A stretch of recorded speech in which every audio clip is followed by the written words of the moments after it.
Good afternoon. Buenas tardes a todos. A 20 to 25% reduction in the official development assistance has been announced by major donors at a moment where we are really far behind in the implementation of the SDGs and with growing humanitarian crisis.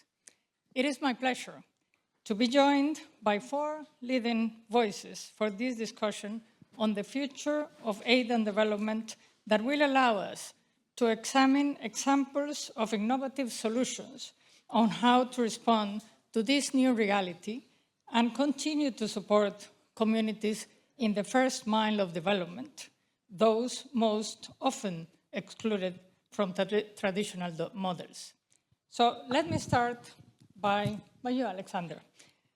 In this moment of sharp decline of ODA, how can we build the political will to not only reverse funding costs, but to reshape partnerships to ensure that financing mechanisms are driven by the needs and priorities of the countries and those that needed the support the most?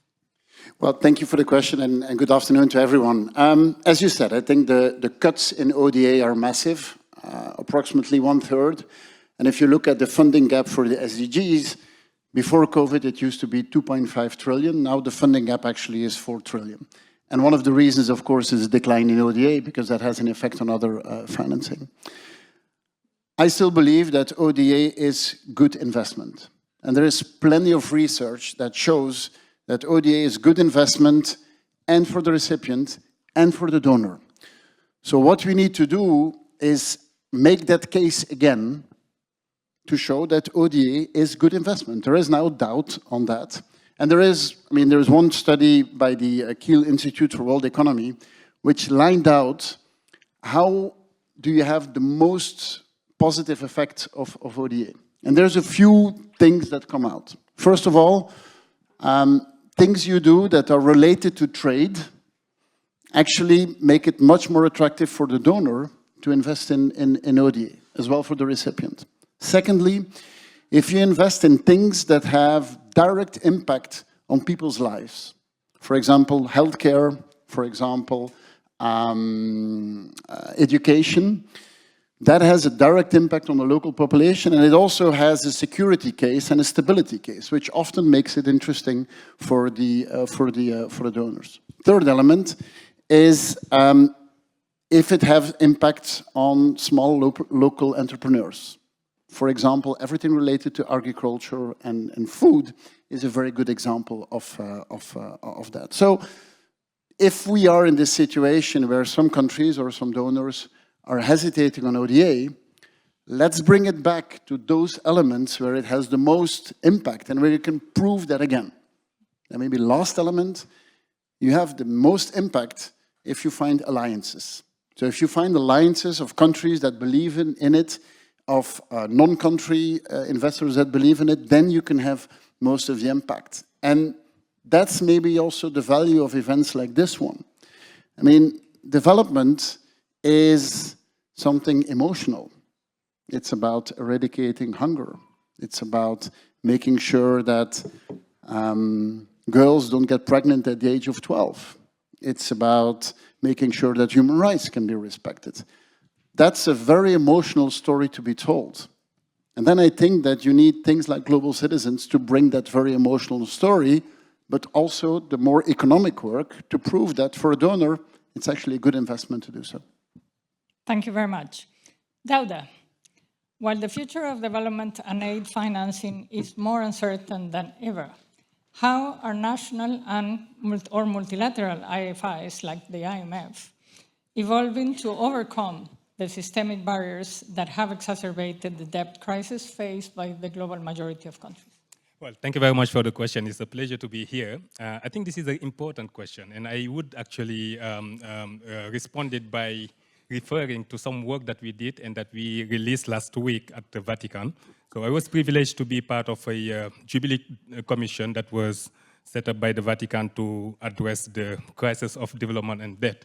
And actually, part of the report was an answer to the question that you just asked about how IFIs, international financial institutions, can do better in terms of addressing the crisis of debt and development.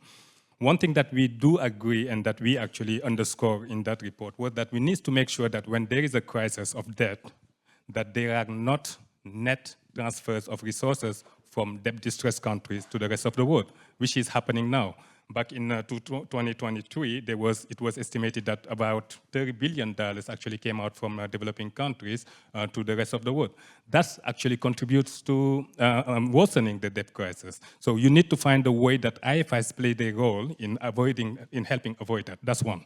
A second issue that we also actually felt, and I think it's critical, is we need to make sure that when there is a debt crisis, IFI's money and resources are not used to bail out the private creditors. And that's what has been happening, actually, over and over again. So how we can do that, there are ways to do so. I won't actually get into the details for it, but IFIs can play that role, including the IMF. Another way that also we need to discuss is how the IMF and also other IFIs can play a better role of sort of refining their policies. Our report, our work and evidence actually show that IFI's policy play a role in actually worsening those risks to debt sustainability, whether we say it or not, that's the reality. So those flawed policies are actually aggravating the situation that we are seeing now in many debt-distressed countries across the global south. So we need to address that. And of course, since we don't have too much time, what I would add to that is, of course, a lot of people would tell you that one critical work of the IMF and the World Bank that needs to be addressed or improved is the debt sustainability analysis, which actually are having a lot of implications, not only on the ability, on how debt is perceived, how risk is perceived and risk is priced and shared. So we definitely need to make sure that is also improved. So essentially, this would be very much important to make sure that IFIs can play a better role in addressing those sort of barriers that you talked about. Part of what we are going to be discussing next week. Alvaro, as the multilateral system falls into greater uncertainty, can you please make the case for why co-financing through agencies like IFAD translates to further reaching impact for rural first-mile communities opposed to the traditional bilateral aid? Well, thank you very much, and thank you to Global Citizen for all the advocacy and to many of you in financing food systems and especially financing small-scale farmers, which are normally the ones who are feeding us and who are the ones who are also going poor, unfortunately. I think the description that we just heard is a world where a lot of countries are deciding to invest in defense rather than actually in development, a world where the countries that need it most are the ones that are in debt distress, as the Prime Minister said before of Spain. They are spending much more on debt interest than on health or education. We are in a world where actually the figures of hunger and poverty are going worse. They are going in the reverse direction after 3 decades of positive direction. And we're in a world where actually most of the ODA is starting to tackle more of bilateral interest rather than multilateral. Over the last decades, the reality also, or over the last years, is that actually ODA has been increasing, but mostly in terms of very short-term needs, humanitarian health that are essential, but not investing in development.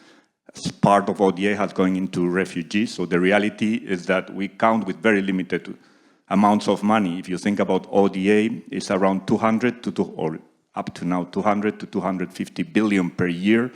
That will come down, but development out of it is very small. Agriculture, for example, is 5%, so 10 billion per year. Actually, with 10 billion, it's very difficult to really make a big difference.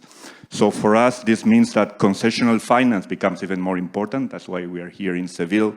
We had a fantastic text 10 years ago. The reality of bringing the private sector is that the private sector has not come in. The incentives have not been there. Institutions like ourselves and others have not really put the incentives to the risk and to really catalyze that investment. So we are here 10 years later with less money. Actually, the figures going worse. Countries less able to co-invest. So I think this is a recognition right now that we need to do things differently. For us at IFAD, this has meant becoming the first UN fund or program that actually has a credit rating. We are now actually mobilizing money from the pension funds, also co-investing and bringing the private sector with our own money. So that means the first mile is actually there. We're talking about hundreds of millions of small-scale farmers that don't have that financing. They don't have access to water, they don't have access to finance, they don't have access to markets. And those is where the biggest difference in terms of poverty and hunger, which we don't discuss nowadays, are currently happening and need to happen. Those are where the needs are highest and where less money is going in. So the more we can mobilize and try to really de-risk and bring the private sector, the better. So I think most of us here as institutions need to think on a different business model and really try to make it happen through the right instruments. This is the opportunity. Thank you. Thanks very much. Jayati, as implementers of development and aid financing must do better with less, how can being informed by country-led priorities around nutrition provide cost-effective solutions that impact agriculture? You know, it's certainly about cost-effective solutions because, yes, there is less money, but it's also about the ability of governments to actually raise their own resources. And this is something the multilateral system currently prevents rather than encourages.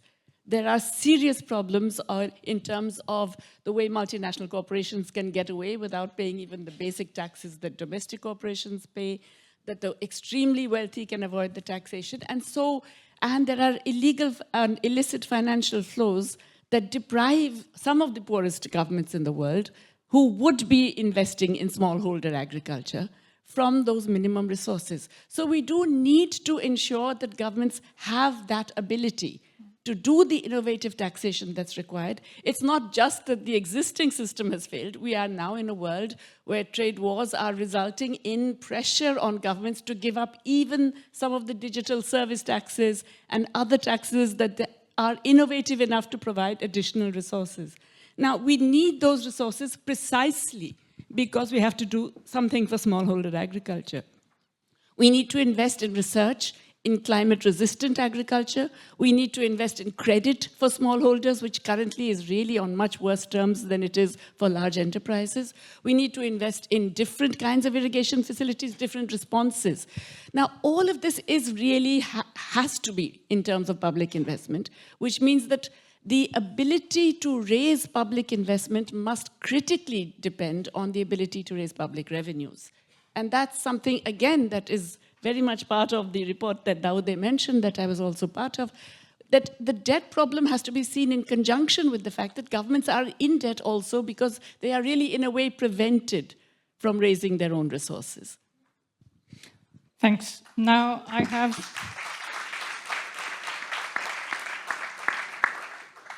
have to be a little bit tougher with all of you on time on this second round. So let me start by Daouda.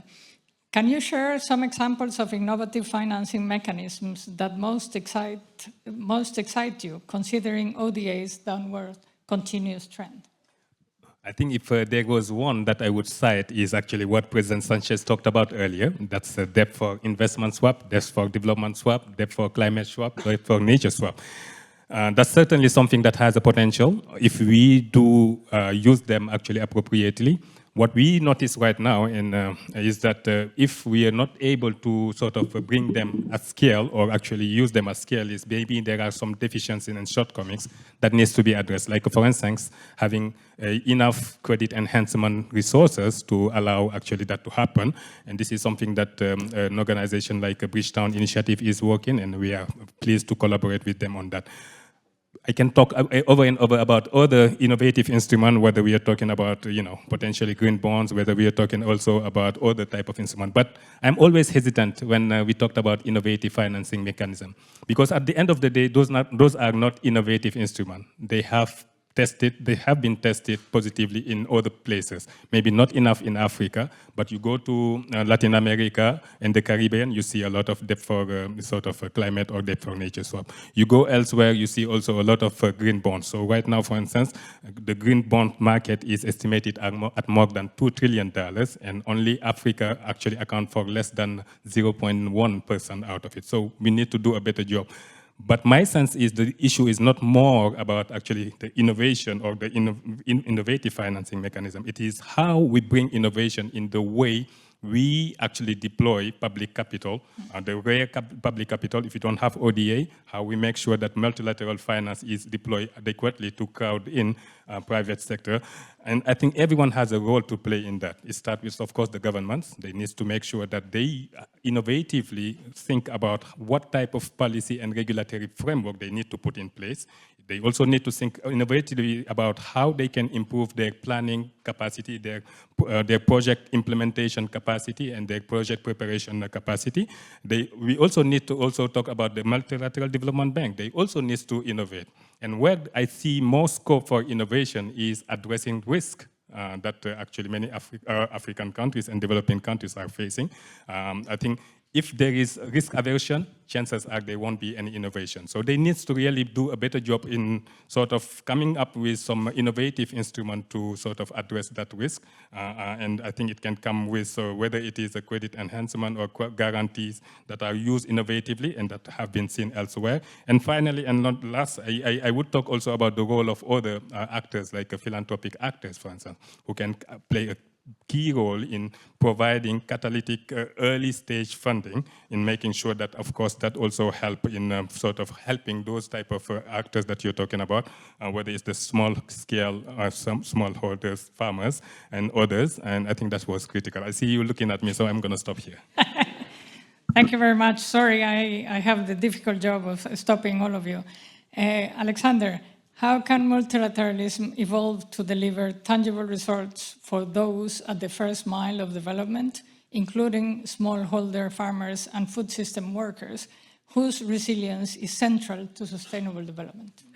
Well, if you talk about multilateralism, I would call it multi-stakeholder, so bringing together different players. And we have an example of something we did a few years ago in the domain of chocolate. Well, we Belgians kind of proud of our chocolate. It's called Beyond Chocolate. And the whole idea was, how can you work together with the whole industry to solve three problems that you have in that industry? One of them is child labor, which has massive consequences. The second one is deforestation. Chocolate industry, unfortunately, does a lot of deforestation. And the third element was a decent income for the farmers. And we were able to do it by bringing the whole industry together and explaining to them that, you know, when you eat something nice, and in general, chocolate is something you want to eat because you want to feel good, I mean, it's not something you will feel comfortable about if you know that it's children who are doing it, if it leads to deforestation, and if the agriculture actually is not making any money on it. And that story is a story that actually was quite positive and got things going. And we've improved a lot in that domain, and it's an example of an approach that I think you can use in other domains as well. You bring the whole industry together, and then, as public funders, we put some money on the table to get it going. So after Beyond Chocolate, we should also do beyond many other things, and explaining that there's a product, but there's also the way in how to do it. Thanks. Jayati, what reforms to the multilateral system, specifically to aid and development financing, are needed for beneficiaries to have an agenda-setting role? And why is this crucial on how can it look like? Well, there's so many different ways to answer this, but let me focus on three, since I know time is limited.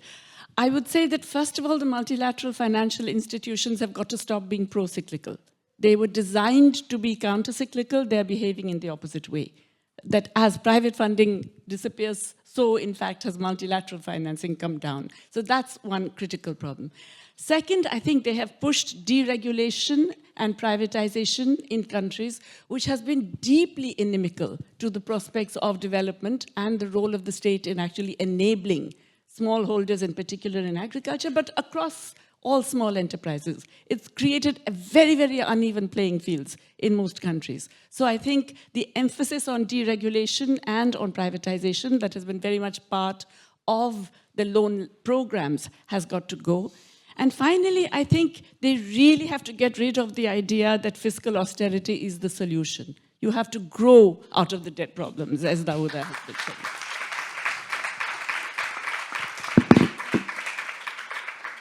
Thank you. A lot of support, as you can see. Alvaro, to conclude, as rapid urbanization becomes more prevalent, why is targeting the first mile so essential? Can you talk about the rippling impact that these investments, and as a follow-up about what investing with dignity looks like? Thank you very much. So actually, I mean, most of the poverty and extreme hunger in the world is in rural areas, 80% of it. When we think about, for example, Africa, every year you have 10 million young people under 18 coming to the job market. A lot of their societies, actually 50-60% of the jobs are in the farming business, but a lot of it, unfortunately, is subsistence farming.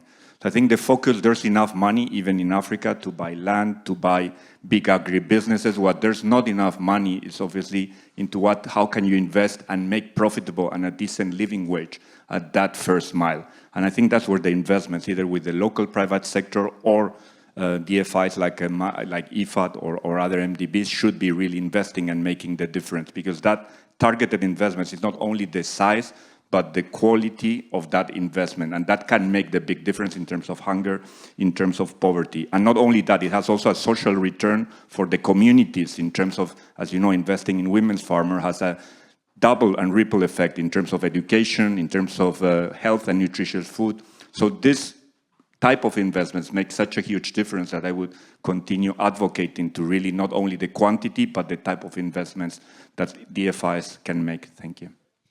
Thank you very much. Well, thanks to all for the very interesting discussion.